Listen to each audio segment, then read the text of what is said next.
Hey guys, Elliot Vive here from OpenMat and Fight2Unite and Global Unity, here with Chris Regan at OpenMat Bermuda, and I've been coming out here for a number of years, and Chris has been here now for 4 or 5 years? 4 years, yeah. 4 years, and been really blown away not only with his technique, but the vibe here, and very much obviously in line with the OpenMat vibe and the Fight2Unite vibe.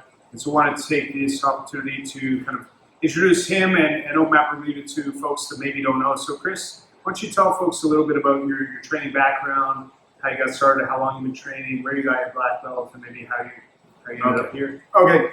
So before I came to Bermuda, I was in the UK, in the Midlands, training at a Braulio Estima affiliate. Trained with the same team from 2006 from white belt all the way through to black belt when I was awarded my black belt by Braulio Estima in 2015. So it's been coming up 6 years in September that I got the black belt.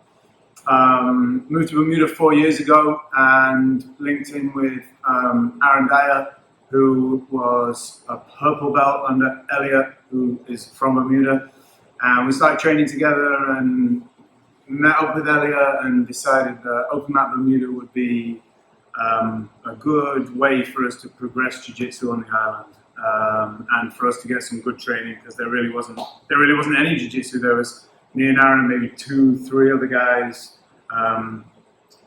training at the time. So we started off, there'd be literally 3 or 4 of us in the room, and now the academy's growing, and we've just moved to this new spot, and it's going well so far. Anyway, and I know you've had a very extensive competition career back in the UK, and then since coming not only to Bermuda but in North America, and the team has done exceptionally well for such a small school. Can you talk a bit about your own competition background, some of maybe the big competitions? I know you've been on a few shows, and then maybe how some of the guys here have done. Sure. So I've done a few. I did a few like submission only shows back in the UK, going back a long time, going back 7 or 8 years before submission only was really a thing. Certainly before it was a thing in the UK. Anyway, we were doing sub 15 shows, 15-minute matches, submission only. No submission, just a draw.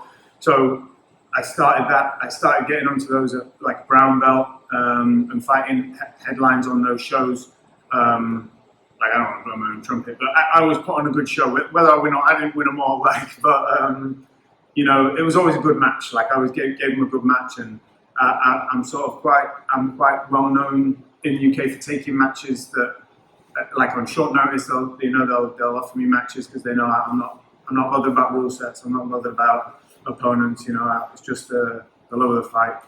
So I medalled at Worlds at black belt, at Masters black belt a couple of times, and I took gold at Pan Am's, Nogi Pan Am's, just before everything got locked down. That was my last foray into competition. We did really well at Nogi Pans in 2019. I took gold, and J-Mac took double gold at Pan Am's. Aaron took silver at Worlds. I can't even remember. But over 2019, we had Pan American champions, we had Pan American medalists, we had world champions, and we had world's medalists as well. We did about as well as we could, considering we have to fly whenever we want to compete. There is no competition in Bermuda. So if we want to compete, we have to fly over to the US. It costs money. It takes time away from families. So all of our guys work full time. We've got no full-time athletes here. Aaron and I run the classes, and we both have full-time jobs. Aaron's got like a whole football team of kids at home that he has to look after, and so we're all hobbyist players. But that's not to say like we don't take it seriously. All right, so just finishing a week of training here, and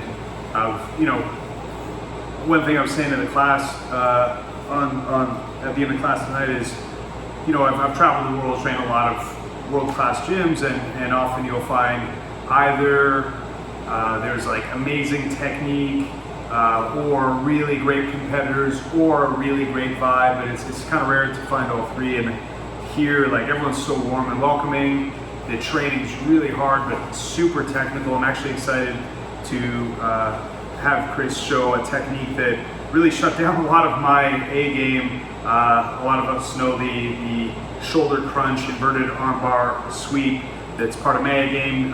Gordon Ryan and Marcelo Garcia have done extraordinarily well with it, and so I'm excited for Chris to show that technique. But I'm curious, before we switch gears to technique, Chris, why do you think, in such a short time, you've been able not only to, with Aaron, keep the vibe so strong, but also groom, especially with not full-time players, as Jiu-Jitsu's moved to a sport where you almost have to be a full-time player to do so well at the competition level?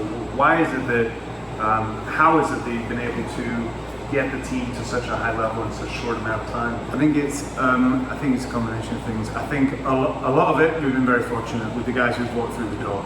Everyone's so game. Everyone just wants to train hard. Like, we've had a real hardcore of members who've trained with us for the last 2.5, 3 years, and they're here week in, week out, day in, day out. And like I say, they all work full time. Everyone holds down a full time job, and they still make it to training 4 times a week. And they'll come to an open mat on a Saturday, and they'll make plans to come and do competition training, and they'll make plans to go and travel to competition. So we've been super fortunate with the people like who have shown an interest in the sport and the academy.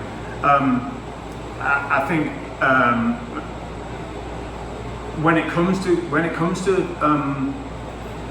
jiu-jitsu competition, like, I might not win everything I enter, but I understand what it takes to win. I understand the mentality that it takes to the amount of training that's required, the kind of training that's required, and I understand where people need to be in order to perform on that world stage. Whereas perhaps if we were just stuck in the microcosm of Bermuda, perhaps we wouldn't have that quite so much. So it's good that I have brought that sort of knowledge here and been able to take those guys overseas and show them this is how good your jiu-jitsu is.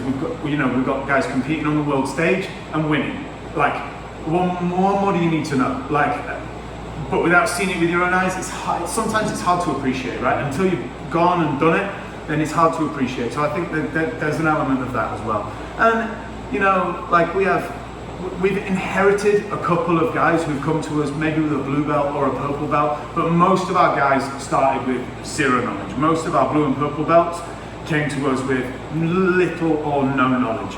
So I guess it's kind of like I emphasize sport jiu-jitsu, I emphasize competition, I emphasize hard training and not backing off training through injury or through letting other things get in the way. I prioritize jiu-jitsu. Maybe that's been my downfall over the years, and I understand that other people have different priorities. But I'd like to think that maybe I kind of try and instill that in people, that if you want to compete and you want to succeed, then these are the things that you need to do, and hopefully they can do them better than I ever did them. When it comes to like the kids, like Aaron's kids in particular, but all of the kids who are starting in our kids program, listen, we're gonna have some killers in a couple of years' time. They're gonna be amazing jiu-jitsu players. They're already fantastic, and that's with never going overseas and competing. A little bit more experience here, take them overseas, show them what it takes, bring them back and get them training properly, and you wait and see. We're gonna have Pan American champions in the kids divisions for sure, I guarantee it. Awesome. Well, one thing I really appreciate about having gotten, not only having you come to Toronto and train with us, but training here is really a really strong balance between like not hard like guts to the wall, killing everyone every time, but a real pushing your team to really push themselves to get the most out of them from a competition perspective, but still cultivating that warm vibe that where if someone doesn't want to compete, they can still push themselves. And I think not only, of course, like for someone who never thought they'd compete to then go be a Pan Am world champion, that's got to be inspiring for them. But I think for me, a big takeaway from the experience of OpenMat Bermuda is that even if you're a small school without necessarily the biggest facility and 20 black belts, you can still take your team to a world-class level. And I think that's a great, not only inspiration for the folks in Bermuda, but really for schools everywhere. Because as bigger teams start getting hundreds of competitors out, it's easy to fall into that trap thing that you have to be on a big team in order to medal or do well. And I think you've done a fantastic job of balancing amazing technique, hardcore, intense training with an amazing vibe where everyone feels welcome. So really happy to know you, brother, and have you welcome me when I come. So Thank you. Appreciate it.